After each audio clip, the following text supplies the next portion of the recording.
मित्रों, सनातन हिंदू धर्म में मनुष्य की मृत्यु के पश्चात उसके शव को जलाने की अर्थात दाह संस्कार की प्रक्रिया की जाती है।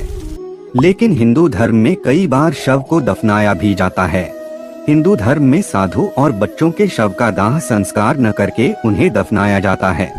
साधुओं के शव को दफनाने के बाद उस स्थान पर समाधि बनाई जाती है, जबकि बच्चों के शव को दफनाने के पश्चात कोई समाधि नहीं मिलती है। इसके पीछे का रहस्य जानने के लिए आप इस वीडियो को अंत तक जरूर देखें। नमस्कार मित्रों, आप सभी का स्वागत है। मित्रों, गरुड़ पुराण के वर्णित कथा के अनुसार एक बार पक्षीराज गरुड़ ने भगवान श्री हरि विष्णु से पूछा, है प्रभु, मनुष्य के मृत्यु के उपरांत उसकी आत्मा के साथ क्या होता है? ये तो आपने मुझे भली भांति समझाया, लेकिन अगर किसी स्त्री का गर्भपात हो जाए या फिर यदि जन्म के बाद 2 वर्ष की उम्र तक किसी बालक या बालिका की मृत्यु हो जाए, तो उस नवजात बालक की आत्मा के साथ क्या होता है? कृपया करके मुझे बताएं। तब भगवान श्री हरि पक्षीराज गरुड़ को संबोधित करते हुए कहते हैं, है पक्षीराज गरुड़, की प्रकृति का यह नियम है कि जिसका भी जन्म हुआ है उसकी मृत्यु भी निश्चित ही है।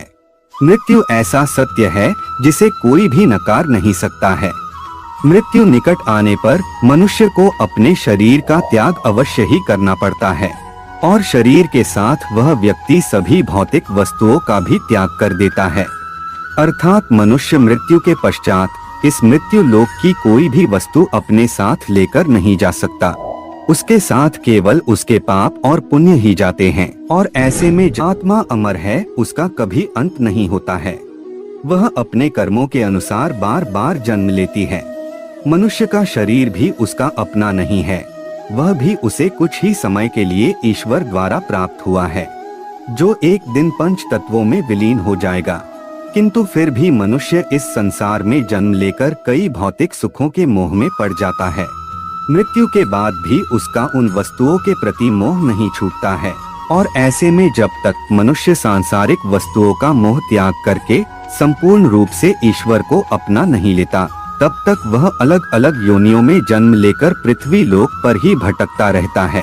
कभी कभी यह मोह इतना अधिक होता है कि वह मृत्यु के बाद भी इसी पृथ्वी लोक पर भ्रमण करता है।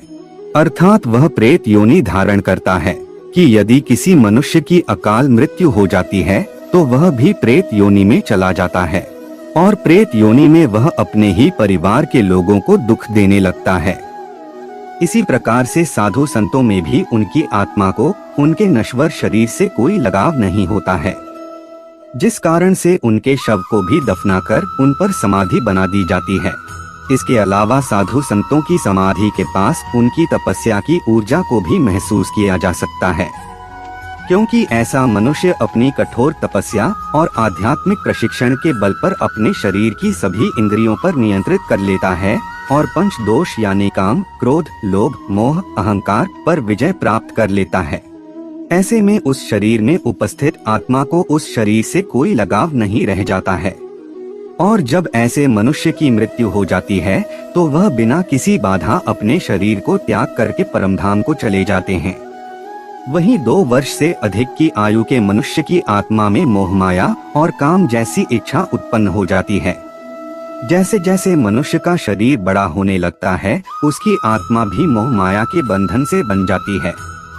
मृत्यु के बाद भी उसकी आत्मा उसके शरीर में प्रवेश की इच्छा रखती है और ऐसे में जब किसी स्त्री का गर्भपात हो जाए या फिर यदि किसी बालक का जन्म के 2 वर्ष पूर्व ही मृत्यु हो जाए तो उसे जलाने के बजाय जमीन में गड्ढा खोदकर उसे दफना देना चाहिए और इससे अधिक उम्र के मनुष्य की मृत्यु होने पर उन्हें जलाकर दाह संस्कार कर देना चाहिए।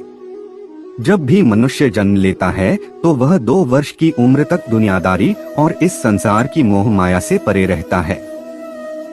ऐसी स्थिति में उसके शरीर में विराजमान आत्मा को उस शरीर को मोह नहीं होता है। ऐसे में जब कोई 2 वर्ष से कम उम्र का बालक मृत्यु को प्राप्त होता है तो आसानी से उस शरीर का त्याग कर देता है और पुनः उस शरीर में प्रवेश करने की कोशिश भी नहीं करता है। जबकि मनुष्य जैसे जैसे बड़ा होते जाता है और मोह माया में बंधा जाता है, ठीक वैसे वैसे शरीर में मौजूद आत्मा को उस शरीर से मोह होने लगता है। और मृत्यु के बाद वे उस शरीर में तब तक दोबारा प्रवेश करने की कोशिश करते रहता है कि जब तक मृतक के शरीर को जला ना दिया जाए। बच्चे की आत्मा का पुनर्जन्म जल्दी हो, इसके लिए बच्चे के माता पिता को अपनी इच्छा के अनुसार दान करना चाहिए, क्योंकि बच्चों का पिंडदान नहीं किया जाता है और न ही उनका मुंडन हो चुका होता है। इसलिए मृत बच्चों के माता पिता को अपने इच्छा के अनुसार दान धर्म अवश्य करना चाहिए। तो मित्रों, इस प्रकार से भगवान श्री हरि विष्णु ने पक्षीराज गरुड़ को समझाया। अगर आपको ये जानकारी अच्छी लगे तो इस वीडियो को लाइक करके, चैनल को सब्सक्राइब करके कमेंट में जय श्री हरि, जय पक्षीराज गरुड़ अवश्य लिखें। इस वीडियो को अंत तक देखने के लिए